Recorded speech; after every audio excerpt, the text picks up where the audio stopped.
బడుగు బలహీన వర్గాలకు ఆర్థిక రాజకీయ సాధికారత కల్పిస్తూ రాజ్యాంగ నిర్మాత బిఆర్ అంబేద్కర్ బాటలో నడుస్తున్న ముఖ్యమంత్రి వైఎస్ జగన్మోహన్ రెడ్డి ఒకే రోజు రెండు చారిత్రాత్మక ఘట్టాలకు శ్రీకారం చుడుతున్నారు. ఈ నెల 19వ తేదీన విజయవాడ నగర నడిబొడ్డున ప్రపంచంలోనే అత్యంత ఎత్తైన అంబేద్కర్ విగ్రహం స్టాచ్యూ ఆఫ్ సోషల్ జస్టిస్ ని ఆవిష్కరిస్తున్న రోజే రాష్ట్రంలో సంపూర్ణ కులగణనకు నాంది పలుకుతున్నారు.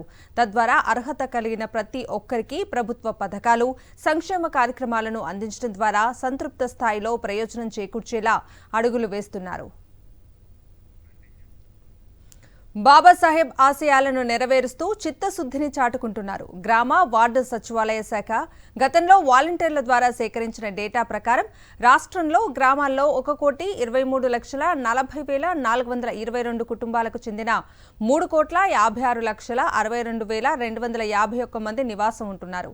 పట్టణ ప్రాంతాల్లో 44,44,887 కుటుంబాలలో 1,33,16,91 మంది నివసిస్తున్నారు. మొత్తం 1.67 కోట్ల కుటుంబాలకు సంబంధించి 4.89 కోట్ల మంది ఉన్నారు. సచివాలయాల ఉద్యోగులు, వాలంటీర్లు శుక్రవారం నుంచి ఉమ్మడిగా వారి పరిధిలోని ఇళ్లకు వెళ్లి 10 రోజులు రాష్ట్రంలో ప్రతి ఒక్కరికి సంబంధించిన వివరాలను కులాల వారీగా ఈ నెల 28వ తేదీ వరకు 10 రోజుల పాటు సేకరించనున్నారు.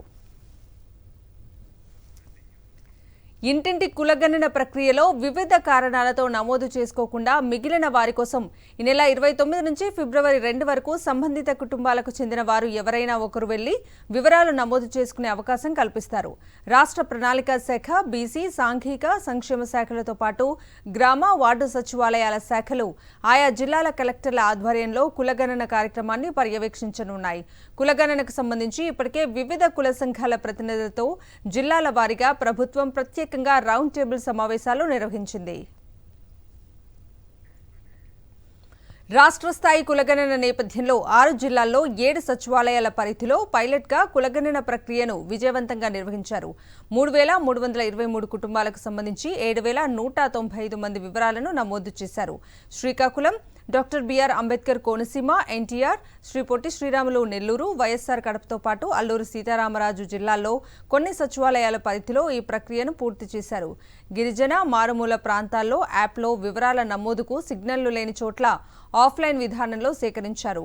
రాష్ట్ర వ్యాప్తంగా 300 నుంచి 400 వరకు మారుమూల ప్రాంతాల్లో ఇలా సేకరించాల్సి వస్తుందని అధికారులు భావిస్తున్నారు. కులగణన ప్రక్రియను ఆన్లైన్ విధానంలో పారదర్శకంగా నిర్వహించేందుకు గ్రామ, వార్డు సచివాలయాల శాఖ ప్రత్యేకంగా ఒక మొబైల్ యాప్ను సిద్ధం చేసింది. దాదాపు 723 కులాల జాబితాలను ఓసీ, ఎస్సీ, ఎస్టీ, బీసీల వారీగా వర్గీకరించి మొబైల్ యాప్లో అనుసంధానించారు.